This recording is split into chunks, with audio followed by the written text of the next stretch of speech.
Hey guys, welcome to Mad Scientist BBQ. I'm Jeremy Yoder, and today we're going to talk about the worst kept secret in Texas barbecue. For those of you who don't know, Daniel Vaughn recently wrote an article in Texas Monthly where he describes a not so well kept secret of Texas barbecue, and that's Lawry seasoned salt. Now, I've done a video on this in the past where John Lewis describes using Lawry's in his brisket rubs, and he said that he's never used just salt and pepper on a brisket in his entire life, and that includes working at Franklin Barbecue. That makes me believe that they were probably using Lawry's at Franklin at the time. And as a matter of fact, in the article, Daniel Vaughn asked Aaron Franklin if he uses Lawry's. He said that he has used it in the past, but he uses something different now. So what I want to test out is salt and pepper, what a lot of people claim to use, versus the Lawry's mix that John Lewis outlined in the comments to one of the original articles that I did a video on in the past, and then what Aaron Franklin claims that he uses at the restaurant today. In the past, I thought of Central Texas barbecue as salt and pepper only. But what was revealed in the article is that of the top 10 barbecue restaurants in Texas, Texas Monthly found out that only 2 of them use strictly salt and pepper on their briskets. So if you've been to some of the best restaurants in Texas and you thought you were eating a brisket seasoned with only salt and pepper, and you wondered why it tasted different than yours, it's probably because they weren't just using salt and pepper. They might have been, but it's worthwhile to check it out. So we're going to use just salt and pepper. We're going to use Diamond Crystal kosher salt with 16 mesh black pepper. And then for the Lawry's mix, of course we have Lawry's, but also in here is some garlic powder, black pepper, and kosher salt.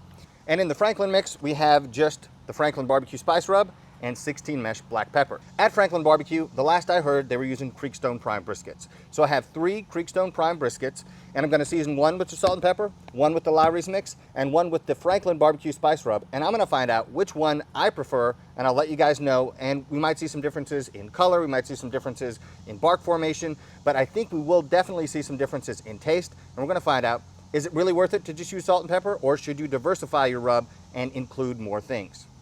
Just to be clear for any viewers who are wondering, I have absolutely no problem with chefs or pit masters keeping some of their recipe to themselves. If you want to keep it a secret, that's totally fine. What I don't like is somebody telling me they use X and they don't use X. And so I try to recreate it at home and it's not quite the same and I can't figure out what I'm doing wrong. That's what's frustrating. So if somebody says my rub is a secret, totally respect it, no problem with it at all. If any of you are interested in the article itself, I'll put that in the description so you can click on it and go read the article. I highly recommend it. The article is mainly about Lawry seasoned salt, how it's used all over Texas. It's not really a well-kept secret.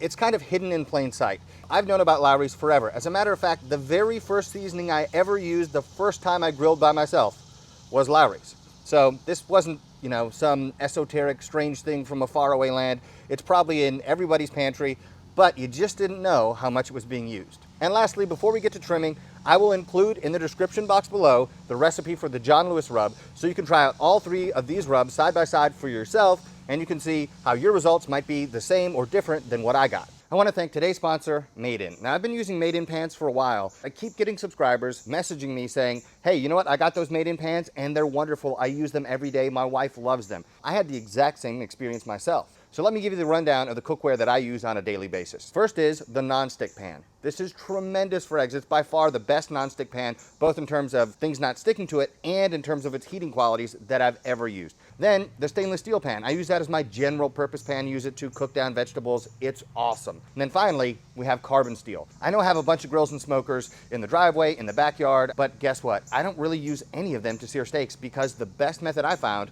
is carbon steel. So let me show you the new pan that I have. Behold this beauty, my 12-inch carbon steel pan. I'm really excited to use it. I had a 10-inch pan and I loved it so much that I wanted to get a 12-inch pan to cook even more steaks in it. This has all the good qualities of cast iron, but it's not as heavy. It's got a nice durable handle. It has a handle that's long enough to where you don't burn the heck out of your hand anytime you grab the hot pan. And then finally, they have a carbon steel grill pan. So, say you're cooking vegetables or something that you're afraid might fall through the grates, say like asparagus. Ask me how I know that it can fall through the grates. With the grill pan, you don't have to worry about that. It just cooks everything perfectly and you get kind of a flame kiss on these vegetables without having to worry about them burning or trying to get them off one by one while you're burning your hand off. And now you can get it as a set. So you get the 10-inch carbon steel pan, the 12-inch, and the grilling pan. There's a reason award-winning chefs and people who've won Michelin stars are using made-in products. It's because they're so darn good. And if you need any more proof of that, you have to look no further than the 70,000 five-star reviews they have online. So if you guys are interested in the cookware that receives my absolute highest recommendation, check out the link in the description below. You'll get 10% off of your order. Also, there's no risk. You have 45 days to try out the product. If it's not the best you've ever used, you can send it back for free. So click on that link in the description, 10% off, try out Made In today. Okay, I'm going to trim all these the same way and then season them one with each seasoning, and then we'll put them on. We're going to start pretty low, maybe 200 to 225 degrees for the first several hours to build bark, and we're going to cook exactly like I do in the How to Smoke a Brisket video.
All right, 4 hours between 200 and 225. We want the right level of smoke so we build bark and flavor. We'll check back in after that.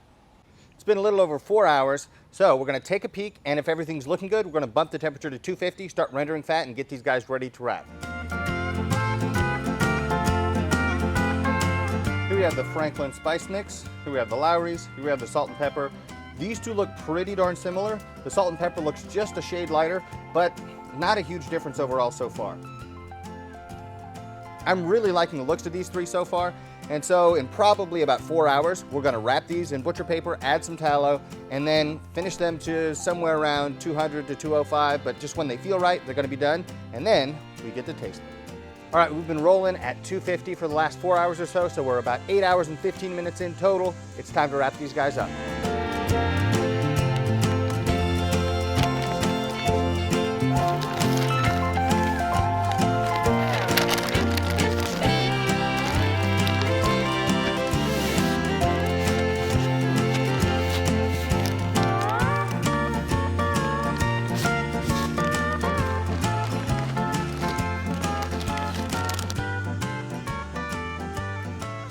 And now we just wait for tenderness. So I'm expecting maybe another 2 or 3 hours. Then we're gonna let it rest overnight. And we're gonna check back in with you tomorrow morning when these things are done. All right, after coming to tenderness and a nice long rest, we're ready to sample these three briskets. We're gonna start with the simplest one first, salt and pepper. Then we're gonna move on to the Lawry's, and then finally the Franklin rub. And we're gonna compare them and figure out which one I prefer. You guys are welcome to try this at home yourself and tell me which one in the comments you prefer. So let's start with salt and pepper. We're gonna keep this taste test simple because it's about the seasoning, not really so much the cook, but as you can see from just salt and pepper, you don't need to have a complex rub to be able to make great bark. It's about how you cook it more than how you season it. So what I'm gonna do is I'm gonna take a slice from the flat here, I'll put it on the cutting board, and then we'll do the same for the other two briskets and then taste them side by side and see what differences we can find.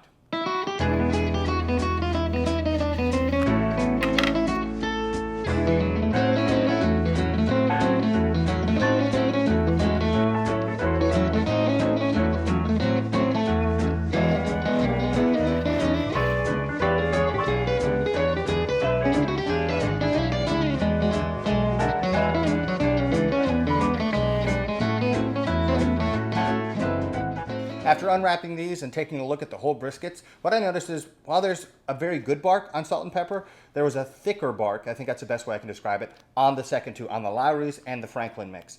But it looks maybe a little bit drier, but ultimately it's not so much about looks, even though that helps, it's about taste. So I'll try the salt and pepper, move on to the Lawry's, then finally the Franklin rub. So let's get started. Salt and pepper, here we go. That's really good. For me, that salt and pepper has everything I really want in barbecue, so it's really hard to fault it. But let's try the Lawry's and see if it's better. More savory.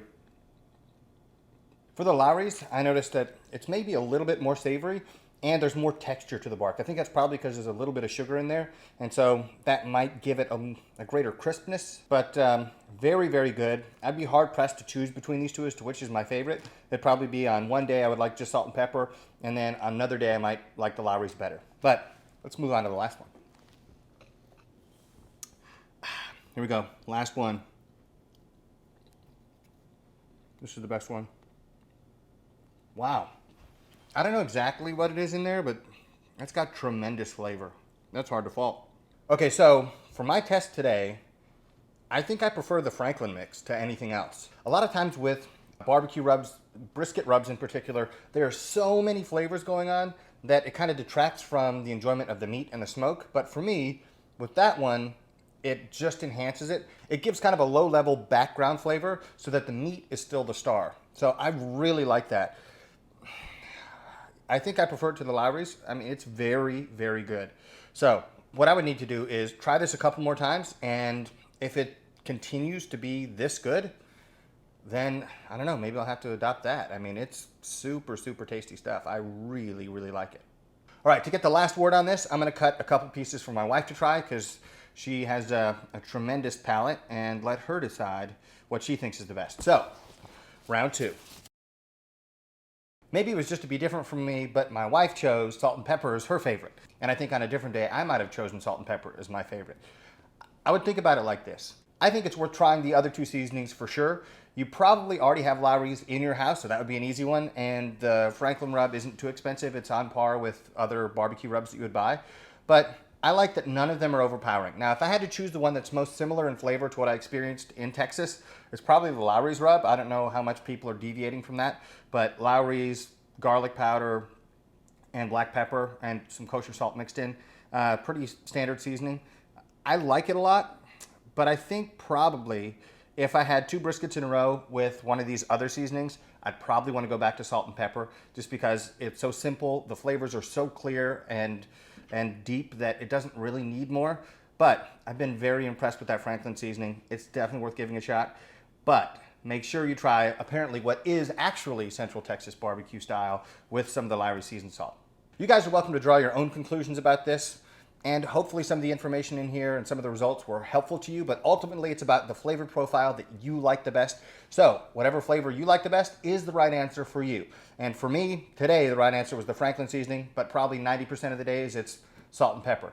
I hope you guys enjoyed the video. If you did, hit the like button down below and subscribe to the channel. You guys can follow me on Patreon, win stuff in the contests, and be a member on the Discord there and talk to other people who love barbecue just as much as you do. And then also, you can follow me on Instagram, Facebook, and Twitter at Mad Scientist BBQ. I'll see you guys next time.